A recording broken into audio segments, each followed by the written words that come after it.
Sure. So Facebook was started in the winter of our sophomore year at school. So Mark, Dustin, and I were all roommates, and we,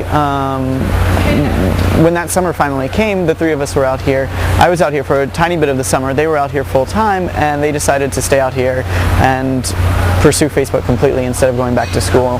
At that point, I decided that I should probably go back for a year, and then after I finished my junior year, I decided to just go ahead and finish it up. So I stayed in school, continued to work as spokesperson for the site, and then finished in June of this year, and I'm now working full-time, finally out here for the operation that's ballooned in the meantime from 3 people to 130.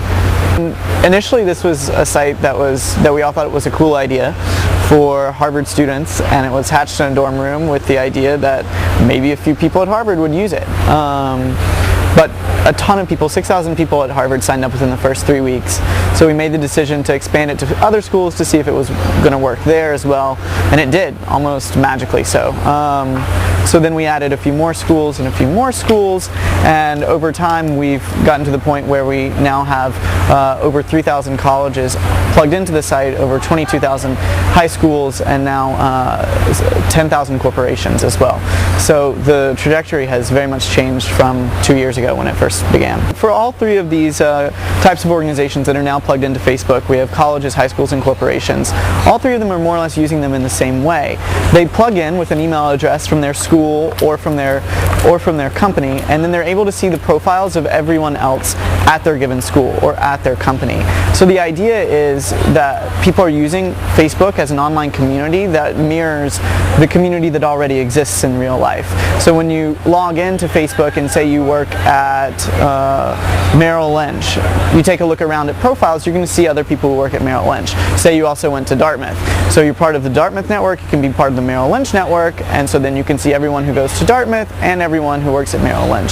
So the idea is that we all as individuals have these real life communities that we live in day to day, and we want to translate them and build a space for them on the internet for people to learn more about their peers who they could already meet in real life. So it's very different. You're not going online to randomly meet someone who lives 8,000 miles away. Instead, you're going online to see information about people that you already care about in the first place. So corporations, they don't have like an enterprise program, or do they pay differently, or they can just sort of start up on their own, basically? I mean, right, it's just like colleges or high schools. They need to have email addresses that we can use to authenticate, and from there we can build out the network. Wow.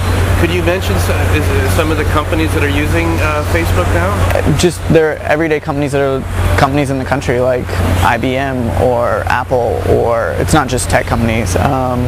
There are all the major companies that you can think of and that give out email addresses are on the site. I see. And is that done by the corporate IT people, or people sort of do it on their own, or is it? No, we authorize people to register for the site using the company's domain, and from there all of the work happens on our end. So it's all spread virally and socially amongst the users, and from our perspective it's us who's providing the technical framework to allow them to use the site. For us, we believe that the key to our success is the tie to everyday real-life communities that Facebook has and that other social networks don't have. It gives the entire site a different feel, both in terms of comfort, in terms of security and privacy.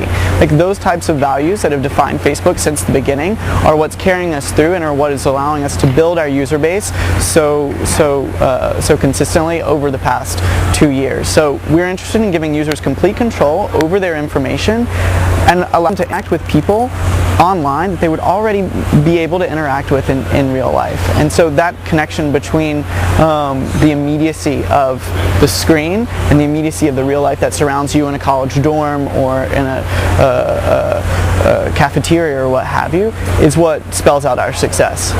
Tell me one more thing. What's the business model for you guys? Like, and how does that work? How do you see the business proposition for Facebook? Sure. So the model right now is a heavy reliance on advertising.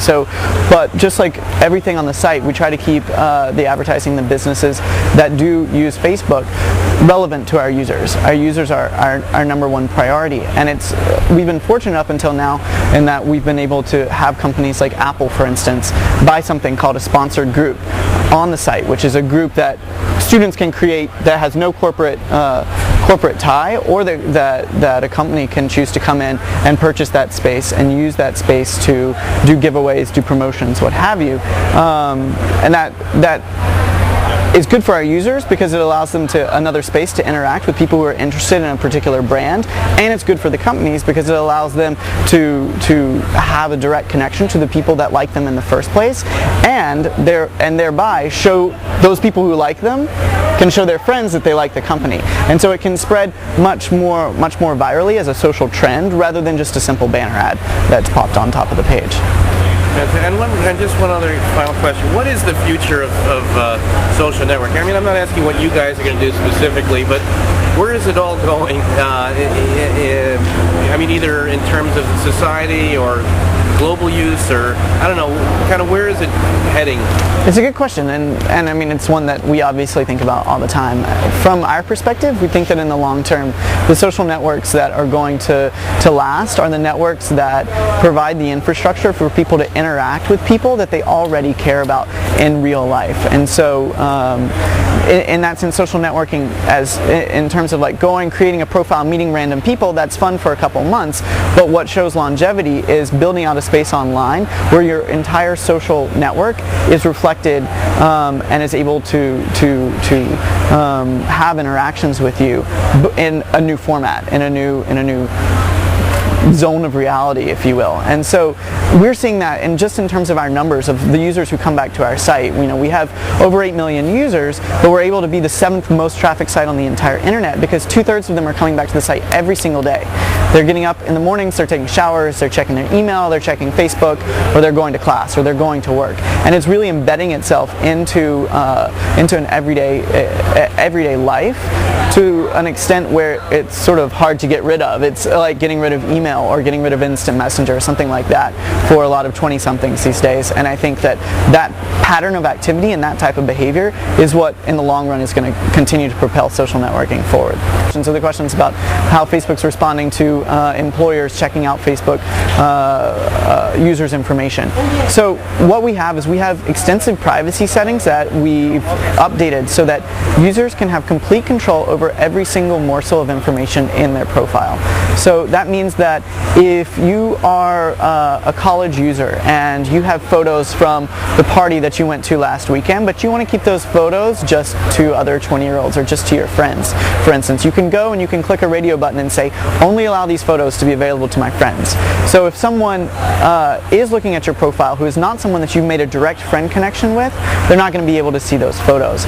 If you want to join, if you go to Dartmouth and so you're a member of the Dartmouth network and you want to join the Merrill Lynch network and have a different profile for Merrill Lynch, or have a different face of your identity because you're a different person when you're at work than you might be when you're relaxing in the evenings, you can make that possible through the My Privacy setting. You can just take out features or add features on the site depending on the network, so that if you don't want to show something like your photos or the wall feature, which is a feature where your friends are allowed to leave comments, to people who you work with, you don't have to. You can just strike that out. If you want to keep it to your friends and keep it available to everyone who goes to your college, that's possible too. So at the end of the day, we're trying to invest the maximum amount of autonomy into our users so that they have complete control over their information and don't have to deal with any unusual or unforeseen challenges to that.